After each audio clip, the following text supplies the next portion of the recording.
After a string of hit singles in 94 and 95, Ash were right up there on the shortlist as one of the bands most likely to succeed and make it to the very top. Well, in 1996, they leapfrogged over everybody and became the success story of the year. Hit single followed hit single. They toured the world. Their debut album, called 1977, made it to the #1 spot on the British album charts in its first week of release, and two of them are still only teenagers. Okay, Tim, 1996, how was it for you? It was interesting. It was a great year, actually. It was sort of growing up kind of year, and settling into what we want to do, you know. Yeah, but growing up on the road, I mean, it's not like the normal growing up for the person in the last year of their teens. Yeah, certainly not. It's like diving in at the deep end, you know, lots of responsibility, and I think, you know, it's really good, you know, just to have worked out, you know, what I'm at and what I want to be doing, and everything's, I think, pretty together now. Was it good, the fact that it was growing up pretty, like, big and pretty sort of quick in some ways, yeah. But did you have to sort of, in one way, start all over again this year in terms of the States?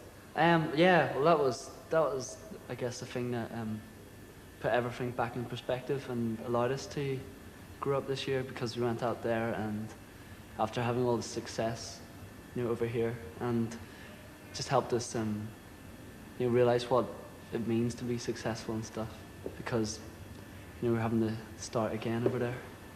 But like, you are successful, you always wanted to be successful, and you sort of knew it at a kind of early age that you were going to do it in some ways. But do you ever feel there's a real downside to success? Well, there can be if you take it too seriously, I think. But that's one of the secrets, you know.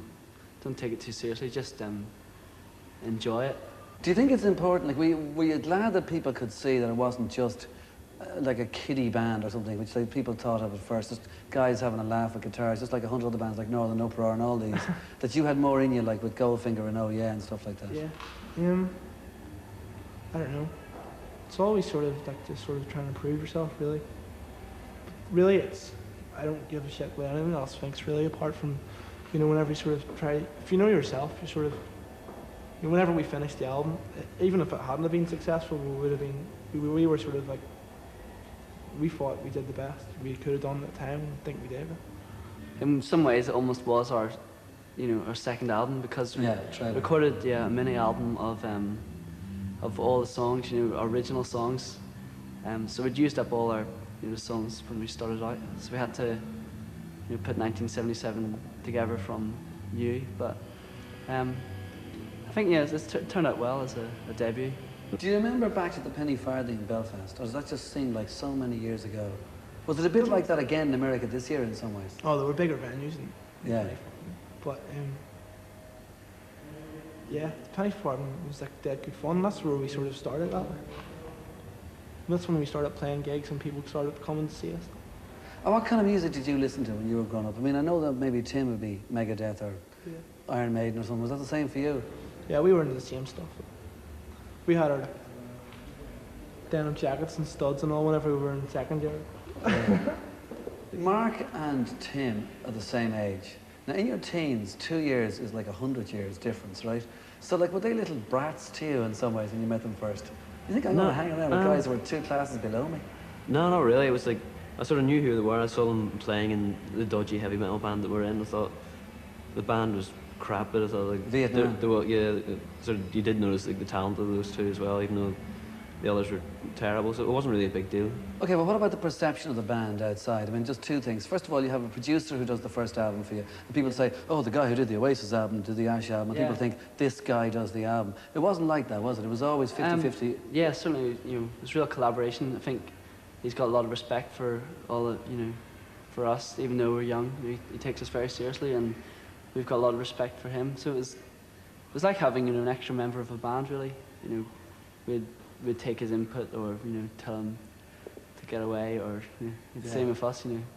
He could tell us if we were doing something stupid. Do you think in some ways that when you started out, like at 16 or 17 years of age, in Ash, that if you thought about the glamorous lifestyle of rock and roll, how has it turned out? Because, I mean, like, you have been extremely and hugely successful. You've gone up very fast and always up. So the point is, like, you should be a good example of, hey, look how fantastic a dream come true can be. I mean, is it that fantastic? Yeah, definitely. Well, I guess when we were that age, we didn't really think of, like, all the sort of, there are downsides, you know, but they're nothing really. I mean, like, well, you got some days where you're just, like, bombarded with interviews and whatever, and there's it can be kind of hard work, but it's all definitely worthwhile. Like when you're that age, you just think of like the band just turns up, they're on stage, and then they just live rock and roll lifestyle all the time. It's not quite like that, but it's pretty cool anyway. Well, I mean, judging by like some of the press about Ash, like they know how to live the rock and roll lifestyle pretty hard in some ways, especially with drink. Yeah, it's kind of strange, because I reckon even if we weren't doing this, we'd probably be doing it as much, or probably it would be the weekends anyway, but I think it's sort of like every day's a weekend, really. It's like a night out at the pub and somewhere else every night. Well, does it come to a point where there's some time in the whole madness of it all that you have to sit down and say, I have to come to terms here with being a rock star. It's okay, I can handle this. Do you actually think about it at all, or does it just happen? It just seems to have happened, I think. I mean, it's like, actually with the whole sort of rock and roll lifestyle has like, it did start off this year when we started touring. It was like really mad, like drinking all the time. But like, it seems to have wound down as we've been touring more. We've become more well adjusted to it and like not drinking so much and just learned to actually relax after the gig instead of going mad. It was really confusing, you know, the whole Fame thing around about this, you know, the time the album came out. You know, didn't quite know what to make of it because, well, we'd had left school the summer before and we'd just been touring non-stop for all the rest of, you know, for the next like year or something. So we'd never had any time to, you know, stop and take a breather and consider what it all was, and then all of a sudden we were like thrust right into the limelight with the album.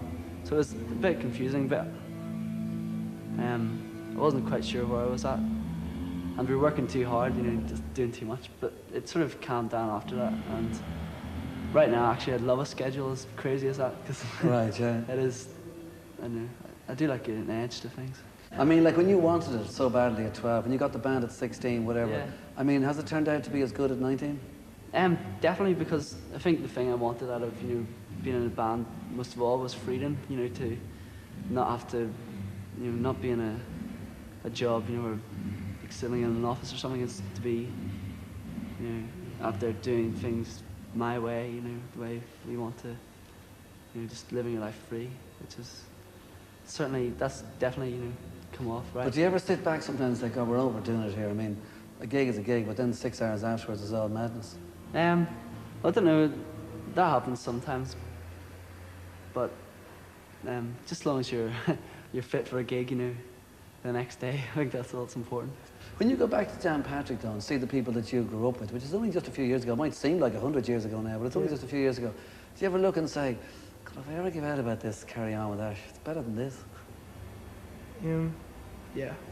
Well, you sort of see people, and you know, everyone from school and all, like doing jobs and all, and you sort of go, that would be shit. Is there anything about being an Ash that you don't like?